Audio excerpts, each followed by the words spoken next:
A seguir.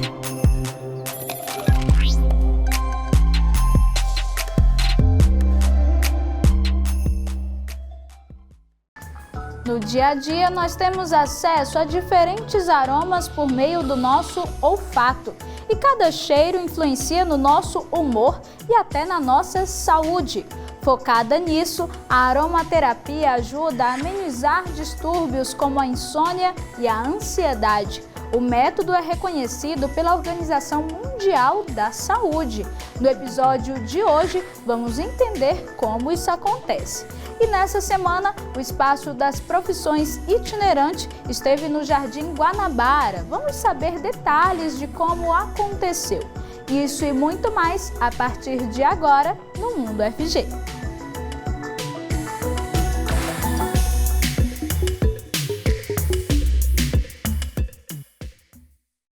Seja bem-vindo e bem-vinda ao Mundo UFG de hoje. Eu sou a Ana Clelma e apresento o programa de hoje. Sou uma mulher negra de pele clara, tenho cabelos pretos, longos, cacheados e uso óculos. Diego Marques faz a interpretação para Libras. O professor é coordenador do Labitave. Ele é um homem de pele clara, cabelos e olhos castanhos, tem barba cheia. E agora eu vou apresentar aqui para vocês quem vai conversar com a gente sobre esse assunto. Sejam muito bem-vindas. Nós estamos aqui com a professora do Instituto de Química da UFG, Vanessa Pascoaloto. Tudo bem, Vanessa? Seja bem-vinda. Olá, muito obrigada pelo convite. Uma honra estar aqui com vocês hoje. Nós que agradecemos. Eu já vou pedir a sua autodescrição, por favor. Tá, ok. Então, eu sou uma mulher branca, de cabelos castanhos na altura dos ombros, de olhos castanhos também e de pele clara. Certo. E nós estamos aqui também com a Cláudia. Tudo bem, Cláudia? Seja bem-vinda aqui ao Mundo UFG. Ela é da Universidade Federal do Rio de Janeiro. Eu também vou pedir a sua autodescrição, por favor. Olá, pessoal. Muito obrigado pelo convite. Adorei, para dizer a verdade, é uma honra estar aqui com vocês. Eu sou uma mulher loura, de óculos, cabelos curtos, olhos claros, e é isso. Certinho, muito obrigada. E, gente, quem está fazendo a interpretação para Libras é o professor Diego Barbosa, tá bem?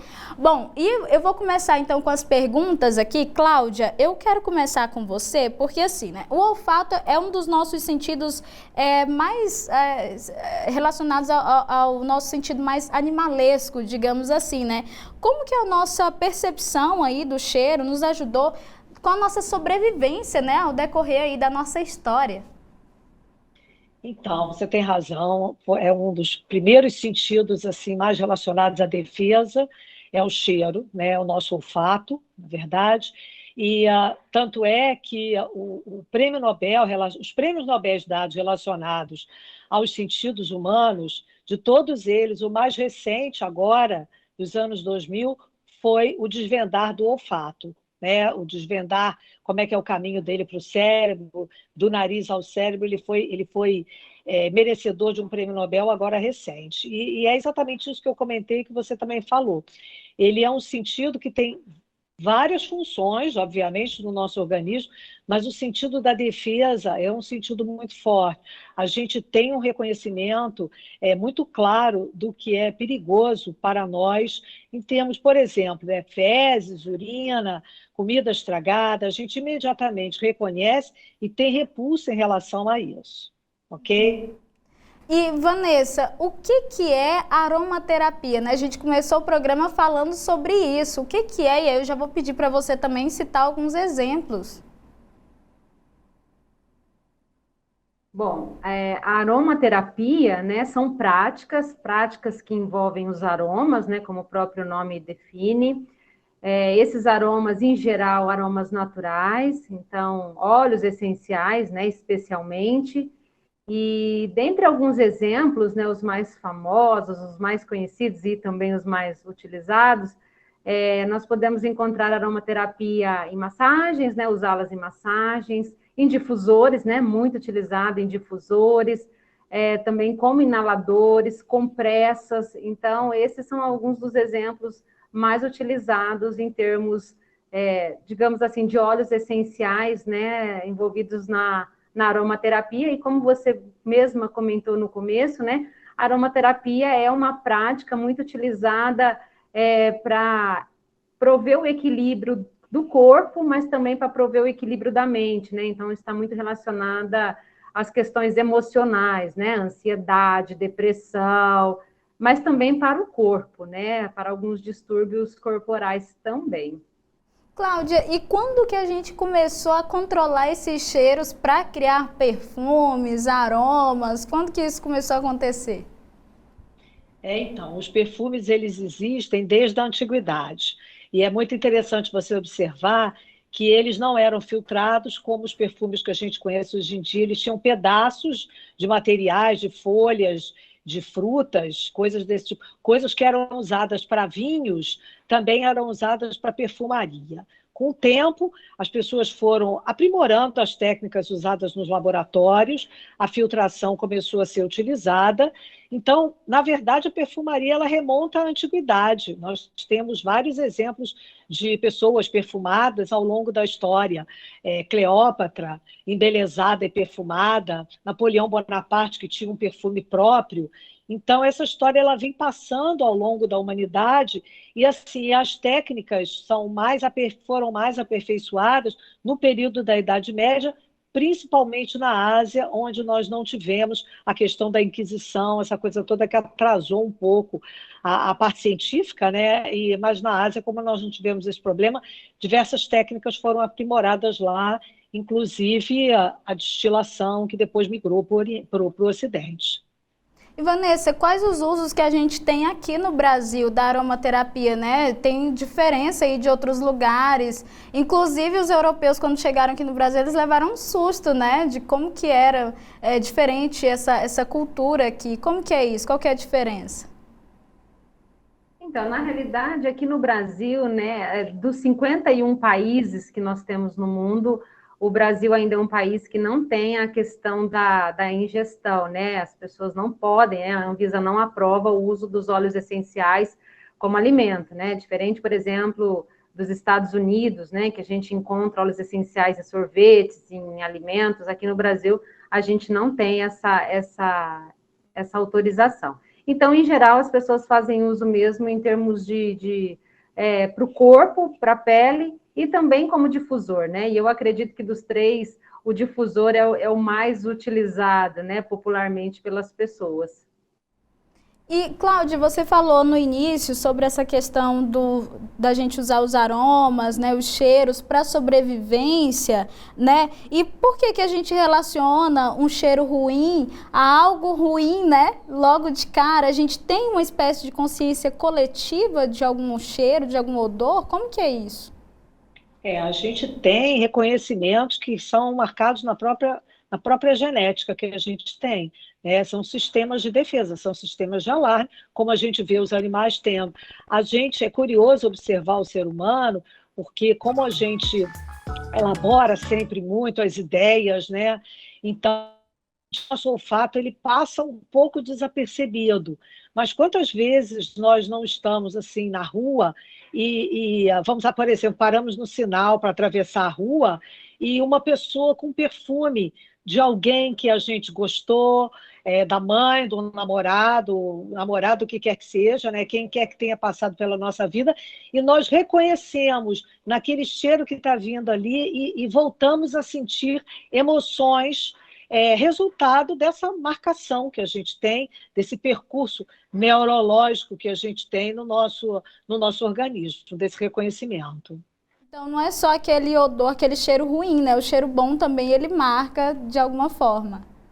Claro, você lembra assim, quantos de nós tem lembrança de xaropes que a gente tomou na infância, quando a gente estava doente, né? E aí depois você dá de cara com aquilo lá na frente. Eu tenho uma lembrança muito agradável e ao mesmo tempo muito ruim de quando eu tive quando eu estava grávida da minha primeira filha, que eu tinha enjoos horrorosos, e até hoje eu não consigo usar aquele sabonete, apesar de eu amar a minha filha de paixão.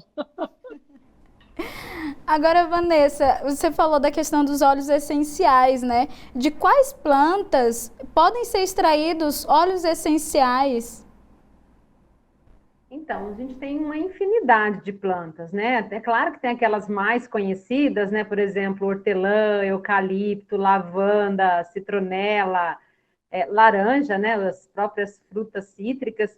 Mas como o óleo essencial ele é usado mundialmente, então são assim algumas pesquisas relatam que existam cerca de 300 espécies de plantas que produzem óleos essenciais que hoje são comercializados, né? Mas a gente acaba tendo ali aqueles preferidos, né, que fazemos uso no nosso dia a dia, mas são muitos, tem uma infinidade.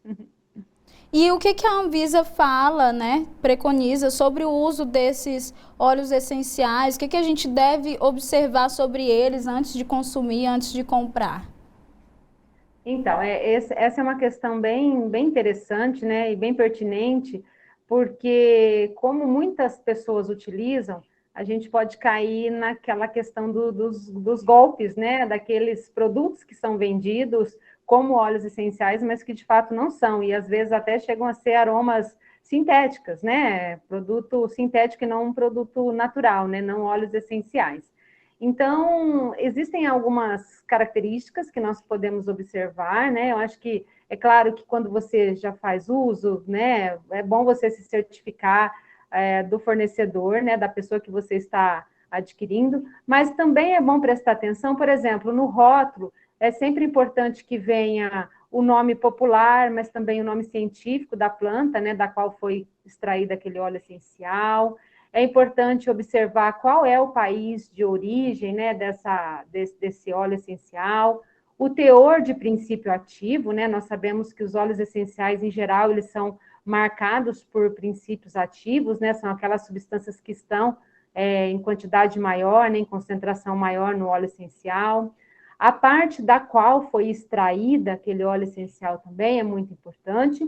E também uma característica que é muito importante é o frasco no qual o óleo foi armazenado, né? É importante que tenha uma coloração, por exemplo, azul, verde ou até mesmo uma coloração âmbar. Por quê? Porque essas cores, em geral, elas protegem da radiação ultravioleta, que pode ser um fator que pode, de algum modo, promover alguma modificação no óleo essencial. Então, é sempre bom ficar atento, né? A gente sabe que óleo essencial, em geral, eles apresentam um custo relativamente elevado. Isso tem a ver, muitas vezes, com a questão de produção pela planta, né? Em geral, não são produzidos abundantemente, então o rendimento ali naquele processo de extração, em geral, é baixo, e isso pode acarretar em um custo maior, né? Então, óleos essenciais vendidos a preços muito baixos, talvez, né, possa ser um aroma sintético, ou então, né, o que a gente chama de hidrolato, que é aquela mistura do óleo essencial em água, né? Então, não é um óleo essencial puro, digamos assim, né? Ele já foi ou diluído ou misturado com algum outro tipo de óleo. Então, é sempre importante ficar atento aí a algumas características. Com certeza. E, Cláudia, a gente está falando aqui de óleos essenciais, de perfumes, mas há algum outro uso que é desconhecido da maior parte da sociedade? Olha, me ocorre aqui, talvez, um dos usos mais importantes e que é pouco conhecido, que é o uso como pesticida, que, na verdade, não é como pesticida, né? É como como um defensor ali da plantação que a gente tem. Para falar uma palavra assim mais bonita, os óleos essenciais, muitas dessas substâncias que estão nos óleos essenciais, elas são feitas pelas plantas para ter uma comunicação com o meio ambiente, seja atraindo o polinizador, seja no mecanismo de defesa. Por exemplo, quando a gente, vou dar um exemplo bem interessante, não é um óleo essencial, mas tem tudo a ver com essa coisa da comunicação e explica um pouco como que a gente pode usar, como é que a planta usa isso para se defender. O que seria ela, ao invés da gente aplicar um pesticida nela, nós poderíamos aplicar na nossa plantação digamos assim, uma composição que leve um óleo essencial na mistura. Por exemplo, quando a gente pica uma folha ou corta grama, nós sentimos um cheiro de mato fresco. nós chamamos esse cheiro de cheiro verde. Esse cheiro, ele é quando você danifica a folha de uma planta, isso é uma resposta geral que as plantas de folha verde têm, ela sinaliza para o corpo da planta como um todo que ela foi machucada, tá? Então, ela quebra algumas substâncias que ela tem logo na superfície das suas células, formando umas moléculas pequenas, voláteis, que têm cheiro. E aí, como é volátil, isso passa logo para o universo da planta e a planta reconhece que ela está sendo machucada, agredida de alguma maneira e ativa outros sistemas de defesa, tá? E, Vanessa, essa questão de como é cultivada a planta, ela também influencia na questão do óleo essencial? Explica pra gente como que é isso. Sim, na verdade, vários fatores influenciam, né? A localidade, então, por exemplo, nós aqui em Goiânia, né, atualmente, nesse período de muita seca, é diferente um óleo essencial produzido por uma planta que vive aqui, do que, por exemplo, uma que vive lá no Rio de Janeiro, né, onde a Cláudia está. Então, nós temos as questões de sazonalidade, a gente tem as questões também de horário de coleta, né? Então, é muito importante que entenda, né, qual é o horário de pico que a planta está produzindo melhor, né, de forma mais eficiente o óleo essencial, e essa coleta, né, ela seja feita em um determinado horário. Então, tem várias questões. Se a planta ela é cultivada no campo, né, no lugar mais isento ou praticamente isento de poluição, ou se é uma planta que está ali no meio de uma grande cidade, né, com poluentes. Então, tudo isso influencia diretamente tanto na produção, né, na quantidade produzida, mas também nos tipos de componentes químicos que podem estar presentes no óleo essencial. Cláudia, existem alguns cheiros, alguns aromas, digamos assim, que não estão frascos, né? Como, por exemplo, cheiro de terra molhada, cheiro do livro, né? Por que as pessoas gostam tanto desse tipo de coisa? O que essas sensações causam na gente? Então, novamente, nós temos várias percepções pelo olfato, de momentos muito bons, de momentos muito ruins, né? Isso é uma primeira coisa, e isso marca um caminho no nosso cérebro. Então, a primeira coisa que a gente tem que fazer é essa correlação.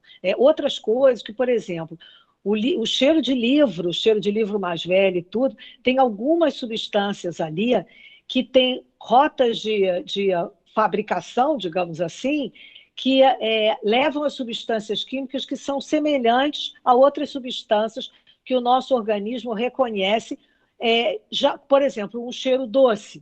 Tá? Então, há uma associação no receptor daquele cheiro que aproxima aquelas moléculas, aquelas substâncias e disparam respostas próximas, digamos assim. Essa é uma das razões. Né? Outra razão é a questão da chuva, por exemplo, quando chove, cai no mato, é agradável, aquele cheiro de chuva não é uma tempestade, aquele cheiro de terra molhada, ela não vem com uma dizimação, ela vem com uma coisa bonita, uma imagem bonita de chuva molhando a terra. Então, são várias sensações que nós temos que disparam essas nossas respostas. Vanessa, ainda sobre os óleos essenciais, quando a gente tem num remédio, por exemplo, tem ali uso adulto e pediátrico ou não, quanto aos óleos essenciais, existe ali um protocolo diferente quando é para um adulto, quando é para uma criança? Sim, existe sim, Ana. Inclusive, é claro, né, cada óleo essencial tem a sua especificidade. A gente sabe que a aromaterapia, em geral, ela é uma terapia complementar, alternativa, né? Mas é muito importante que a gente não generalize, né? Sei que muitas pessoas às vezes usam em crianças pequenas, em bebês, né, como um difusor, mas existem protocolos sim, e é sempre importante sempre verificar na internet, né? Inclusive, eu vou citar um material que eu vi ontem, que eu achei bem interessante, né? Que foi publicado pela Fiocruz de Pernambuco, e é um material que eles intitulam de Cuidado Integral, né, na Covid-19, e esse material específico está disponível aí na internet, para quem quiser, né? Ele chama o seguinte, Aromaterapia, o poder das plantas e dos óleos essenciais, foi publicado agora em 2020. E lá explica um pouquinho dessa questão, né? Se é com uma criança, é importante fazer a diluição, se é adulta é de outra forma, cada óleo essencial tem um tipo de comportamento, então deve o seu protocolo de preparo, e sempre lembrar, aqui no Brasil a gente ainda não tem estudos suficientes que nos permita fazer a ingestão. Então, os óleos essenciais aqui no Brasil a gente ainda não faz esse tipo de uso, mas para massagem, né, em termos de pele e como de muito importante isso também. Certo, vamos ficar atentos aí. Bom, Cláudia, muito obrigada por participar aqui com a gente no programa Mundo UFG. Muito obrigado a vocês. Eu queria dar só uma partezinha aí nessa questão dos óleos essenciais, que é o problema das alergias, que a gente tem que ficar sempre atento, porque algumas pessoas têm propensão à alergia. Não é porque é natural que não faz mal, que pode não fazer mal à nossa saúde. Então, a gente tem que ficar atento. Mas eu adorei, muito obrigado pelo convite. Parabéns pelo programa. Nós que agradecemos. Vanessa, muito obrigada também, viu, por participar aqui conosco. Eu que agradeço, sempre um prazer estar aqui com vocês e muito obrigada mesmo. E obrigada, Cláudia, também por ter aceito esse convite, por estar aqui. Foi muito bom participar junto a vocês. Ótimo papo, valeu. Bom, e nós vamos para um intervalo rápido e no próximo bloco vamos conferir como foi a edição do Espaço das Profissões itinerante no Jardim Guanabara. Voltamos já.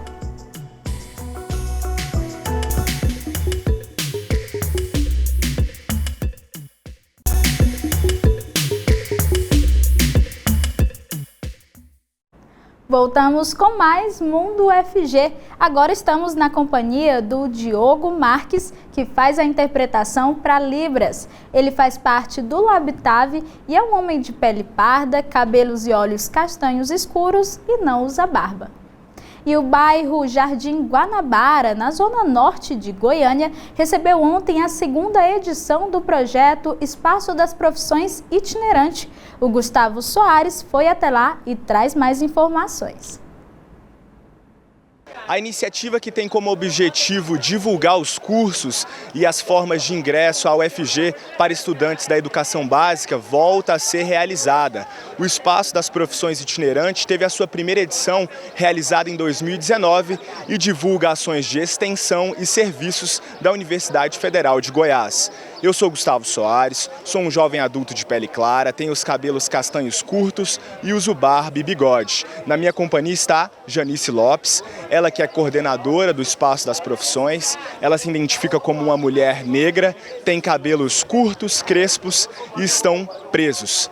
Janice, seja muito bem-vinda ao Mundo UFG. E de início eu te pergunto, qual é o principal objetivo dessa edição itinerante do Espaço das Profissões? Oi, Gustavo. Oi, Mundo UFG. Então, o principal objetivo da versão itinerante é conseguir levar um pouco da Universidade Federal de Goiás para rincões, inclusive da nossa própria capital, em que a universidade raramente consegue chegar.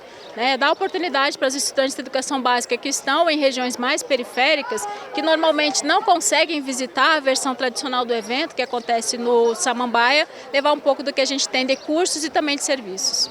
E qual que é a importância dessa divulgação acadêmica da UFG, para essa comunidade escolar?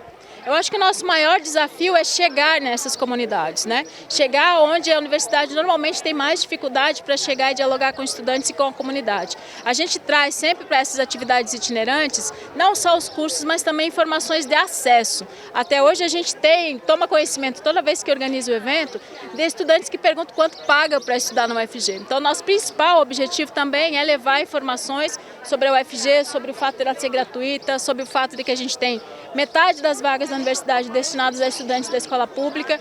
E qual a principal diferença dessa edição para a primeira edição lá de 2019?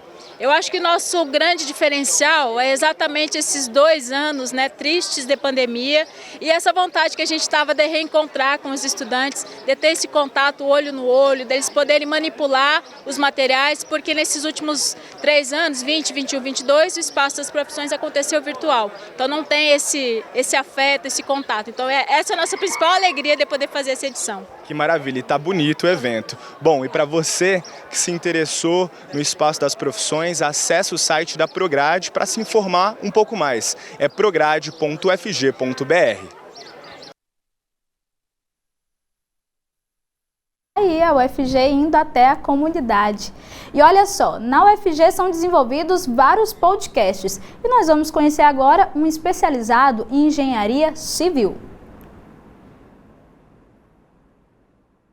Você se interessa pela área da engenharia civil ou ambiental? Conheça o podcast Em Construção, um projeto da Escola de Engenharia Civil e Ambiental da Universidade Federal de Goiás. Ele conta com a participação de alunos, professores e profissionais da área da engenharia civil. E os episódios têm a duração de até 20 minutos. O Em Construção é direcionado para quem deseja saber mais sobre os cursos de engenharia civil e ambiental da UFG, além de oferecer informações acadêmicas acessíveis ao público. Se interessou? O podcast Em Construção está disponível nas plataformas de streaming, como Spotify e Google Podcast. E nada melhor que um bom livro para curtir o feriado, não é mesmo? O Gustavo Soares volta agora com dicas de títulos publicados pela editora UFG. Vamos conferir. Olá para você que acompanha o Mundo UFG, como vai? Tudo bem? Eu sou Gustavo Soares e chegou o momento de eu te sugerir os melhores títulos publicados pela editora UFG. Nós começamos com uma coletânea de Benedicto Silva, A Hegemonia dos Administradores e Outros Escritos. A obra traz as matrizes ideológicas do pensador, que é natural de Orizona, Goiás, e é um dos mais importantes intelectuais brasileiros na área da administração pública e empresarial. Nosso segundo livro é A Pátria Geográfica, Sertão e Litoral no Pensamento Social Brasileiro, de Candice Vidal e Souza. A obra propõe uma análise sobre a construção da ideia de nação no Brasil. O estudo é feito com base em várias narrativas do pensamento social brasileiro produzidas por e para brasileiros durante o século XX. Para a autora, essas narrativas privilegiam a polarização do espaço entre litoral e sertão. A última indicação deste episódio é uma coleção de tesouros literários goianos, A Poesia em Goiás, Estudo, Antologia, reunidos pelo poeta Gilberto Mendonça Teles. O autor mergulhou em páginas antigas e amareladas para resultar esse ensaio que traz obras desde o início do século XVIII até a década de 70. O livro apresenta uma coletânea que corria o risco de se perder no esquecimento ou na indiferença. E se você se interessou por algum desses títulos divulgados aqui, basta acessar o site da editora UFG, é editora.ufg.br, para ter acesso a esses e vários outros livros. Aproveite a leitura e até mais!